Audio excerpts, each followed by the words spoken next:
Hello YouTube, this is Let's Talk Horror and welcome back to another video. Okay guys, so I want to jump right into today's topic because when I saw this intriguing story, I knew I was going to make a video on it. So Lee Cronin, the writer and director of Evil Dead Rise, the latest installment in the Evil Dead franchise that came out last year, it was a huge critical success, seemingly. It was a huge financial success at the box office. And it was revealed today that the writer and director Lee Cronin is in development on his next movie. And it is for Blumhouse and Atomic Monster, James Wan's production company. And they, as we all know, have merged and have a partnership. And this is the first project they've greenlit together. And it is also for New Line Cinema and Warner Brothers. But here's the kicker. We have a release date for this new project of, I believe it's April 17th, 2026, but we have no idea what this project actually is. They are keeping that, and everyone involved is keeping that part of the story a secret. And so I wanted to read the Hollywood Reporter report on it, read everyone's statements for you guys, and then I want to reveal my own theories about what this project and what this movie could be. So that's what we're going to do. Because the belief right now from the statements of James Wan and Jason Blum and others, the belief is that this is not an original Lee Cronin work. The belief is that this is another installment in an already established franchise. And I have three theories I want to go over. But first, let's go to the Hollywood Reporter report and talk about it. And okay, so the title of the Hollywood Reporter report is Evil Dead Rise filmmaker Lee Cronin sets 2026 movie from Atomic Monster, Blumhouse, and New Line. It is the first green light given to a movie for the recently merged companies run by James Wan and Jason Blum. And let's actually go into the article. Quote, Lee Cronin is rising with a new mysterious project described as a modern take on something ancient. The filmmaker, known for Evil Dead Rise, has set a new movie with James Wan's Atomic Monster and Jason Blum's Blumhouse. New Line Cinema will release the project and has given it a date of April 17th, 2026. Cronin will write and direct the movie, which is noteworthy as the first feature greenlit under a recently merged Atomic Monster and Blumhouse. Cronin's Doppelgangers banner will also be involved, with the deal coming after Evil Dead Rise grossed $147 million globally. Cronin, who promised something wickedly entertaining and terrifying, praised his partners in a statement. Quote, collaborating with Jason, James, and the wonderful teams from these two storied and massively successful organizations is what perfect nightmares are made of, said Cronin. Getting to return to New Line Cinema and my wonderful partners over there is the cherry on top. Wan called Cronin a gifted filmmaker in the world of horror whose storytelling has electrified audiences, while Blum added, he has an intriguing modern take on something quite ancient that I think audiences will love. Cronin got attention around the world with his 2019 debut, The Hole in the Ground, which bowed at Sundance and was released by A24. The film centered on a woman who became convinced her young son was a doppelganger. Appropriately, Cronin named his production company Doppelgangers, with the shingle inking a first-look deal with New Line in March. And that is the article. Okay, obviously, especially with Jason Blum's comment that he has a modern take on something ancient, that is what is driving the belief that this is not an original concept, that this is the next installment in an already established franchise. And so, yeah, I'm excited. I'm very intrigued to see what this is, which is why I'm making a video on it. And I have my own theories, and I have three theories, and one of them is pretty common. Yeah, I've already seen people like Critical Overlord theorize that it's Nightmare on Elm Street. I've already seen people like 3C Films theorize that it's Nightmare on Elm Street. But let's get into my theories, and I'm going to start with the least likely. I'm going to float this one just because I want to will this into existence. My first theory is it's Friday the 13th. I don't have much evidence. This is only me wanting to believe that the Blumhouse Jason universe connection is not just bluster. And as we know, Jason Blum has wanted to make a Friday the 13th and has made it clear and has even said in interviews like, hey, I've talked to James Wan about this. He's very passionate about this and he would probably shepherd it for us. I mean, I'm paraphrasing, but that's pretty much what he said. I've covered that in my other videos. And I'm hoping that that's what this is. And I'm hoping that the Jason Universe Blumhouse connection isn't just bluster. Wouldn't it be fitting that after he said that it's Friday the 13th is the first green-lit feature between Blumhouse and Atomic Monster. And it even explains New Line Cinema being involved because I think, if I'm not mistaken, the film rights for Friday the 13th at least are partially with New Line Cinema these days, and they're tied up at New Line Cinema, if I'm not mistaken, as confusing of a situation as that is. So it would explain their involvement, and I don't even think Warner Brothers being involved is that much of a wild card. They've been involved with the Friday the 13th franchise before. They actually, I believe, have the international rights or had the international rights to Friday the 13th, 1980, while Paramount had the domestic U.S. rights.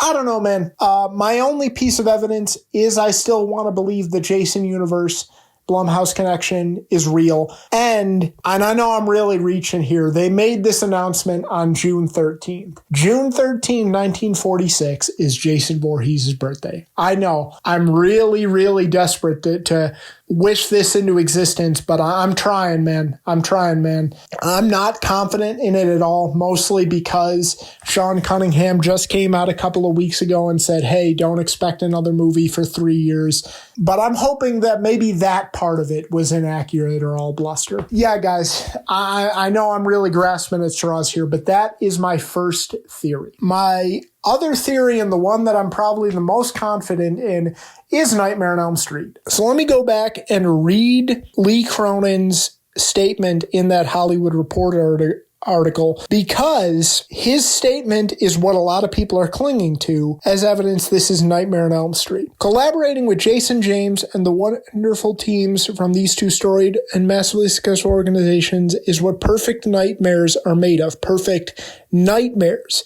Getting to return to New Line Cinema and my wonderful partners over there is the cherry on top. So he specifically used the word nightmares, and that is really what people are clinging to for this being a Nightmare on Elm Street, and the fact that New Line Cinema is involved. Obviously, New Line Cinema has or had the nickname of being the house that Freddy built, so it would only make sense that they're involved, and just the fact that he used the word nightmares. But remember, it's been floating around for a while. There was a report from One Take News. There have been reports and rumors for a while that Blumhouse wants Nightmare on Elm Street. There have been rumors that they have been involved in the bidding war with the Craven estate, that they have been in contact with the Craven estate, coming from a report from One Take News. And just that slyly worded response of nightmares, you could have used a different word there. He had to have known that fans and horror fans and Freddy fanatics were going to read into that. According to Jason Blum's statement himself, this is a property that is ancient. And I'm going to go back and read that one. He has an intriguing modern take on something quite ancient that I think audiences will love. Look, Nightmare on Elm Street is a 1980s franchise. I mean, I don't know if I would say the 80s are ancient, but I mean, it's 40 years ago. I'm still in the mindset of thinking of the 1980s as 20 years ago, because that's really when I, was a kid, and that's how I thought of them as a kid. But it's not that anymore. They are 40 years ago. These franchises are 40 years old. So if it's not ancient, I don't know what is. And Lee Cronin himself has said, if there is one franchise that he's talked a lot about wanting to do, it is Nightmare on Elm Street. So that's really what's driving the Nightmare on Elm Street talk. And I get it, guys. I understand it. With New Line Cinema and with Blumhouse being so open and the rumors of them being involved with the bidding war over Nightmare on Elm Street, I get it. And Lee Cronin himself having interest in making a Nightmare on Elm Street. Me personally, I'm going to come right out and say it. People are not going to like this. this, but I'm going to come right out and say it. I would actually be least interested in seeing this out of all three of my theories. And it's simply because, guys, I'm not that big of a Nightmare on Elm Street fan. I have only watched through this franchise one time in like my early 20s. I've seen the original multiple times, but it's a franchise that in my development as a horror fan, I just feel like I got to too late. I got to Scream first. I got to Child's Play first. I got to Friday the 13th and Halloween first. And I don't know. I think there's always one big slasher franchise that you just get to a little bit too late and you don't have the same love and connection to that franchise as you might have for some of the others. And for me, that is Elm Street. I hate to say it, and I know not everyone's going to like it. This is the one for me personally, and it's just my personal opinion, that I would be the least excited for out of my three theories. But I still think it would be good for horror. I think it would be good for, obviously, for Elm Street fans and for horror in general if this was Elm Street, because it keeps a character from an era of horror that I love relevant. And I would just be happy for Elm Street fanatics and Freddy fanatics that they are finally getting a movie, because much like Friday the 13th fans, they have stagnated. They have been waiting and waiting and waiting and waiting for years, and they want it so badly, and the horror community wants it so badly, even if I don't want it quite as badly. And I would be happy for them, and I think it would be good for horror if Nightmare on Elm Street was coming back and they were making it. Maybe it is. This is the most popular theory, but I actually have a third theory. Could this be the long-awaited update on the reboot of The Thing? Yes, I'm coming back to it. The announced reboot of The Thing happening at Blumhouse was the first ever video on this channel I did. I've said that time and time again. And you can look it up yourself. It's still up on YouTube, obviously.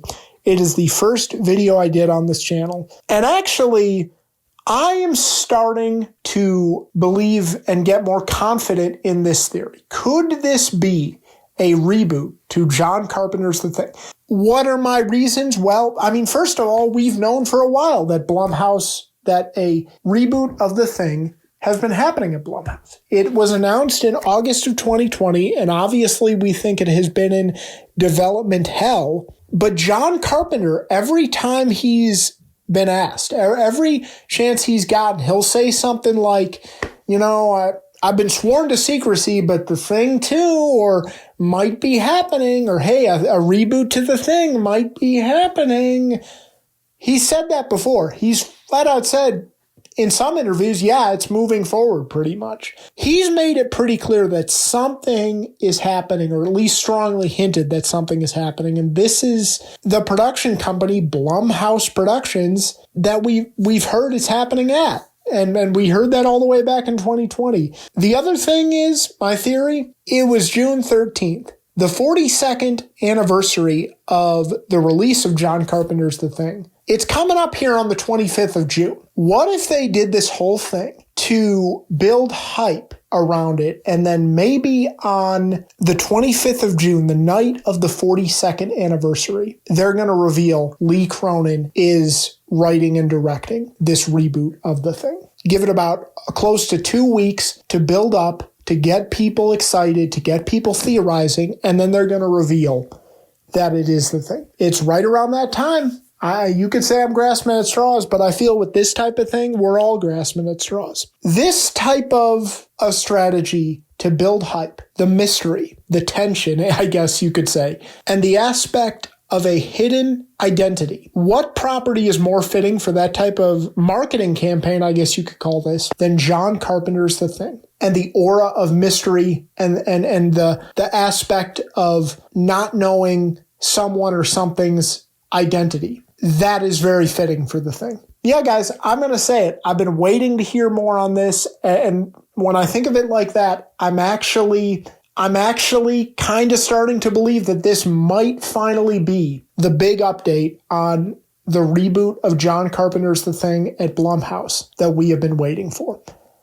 And I'll take it even one step further. But what if he wasn't meaning the franchise is ancient? Or should I say, what if he wasn't just meaning the franchise is ancient? What if he was talking about, like, the character? Because remember, in the movie of John Carpenter's The Thing 1982, it is said that the Thing was frozen in the ice of Earth for 100,000 years. It doesn't get much more ancient than that. So what if that is what Jason Blum meant? This 100,000-year-old ancient alien. That was my thought. You know, that whole thing of a modern take on the Thing, I think there's a lot to say there, man. Because I think that theme of mistrust, of paranoia, and not knowing who you could trust, I definitely think that there is a lot of modern things that could be said about that as well. I'm going to say it. I'm starting to believe this. I can't explain the New Line Cinema aspect of it. I can't explain that because The Thing 1982 was a Universal movie. But at this point, you know, for something that old, the rights could have changed hands at any time. I would still say Nightmare on Elm Street is the most likely, but I'm actually beginning to believe that this could finally be the update of The Thing 1982 that we are all waiting for, or at least a lot of us are waiting for. That's it, guys. Those are my 3 theories. If I had to rank them in terms of confidence, I would say Nightmare on Elm Street is probably the strongest possibility. And then in a fairly close second, I would say The Thing. And then in a distant third, I would say Friday the 13th. Or it could be none of those. It really could be none of those. I could be totally off base. I understand it sounds like I'm grasping at straws here. If you comment below, please keep it civil. Please keep it respectful. Share your theories. But I will see you guys later. And I hope you enjoyed today's video. Share your theories down below. I'd love to hear them. And we'll see who's right and we'll see who's wrong at a later date.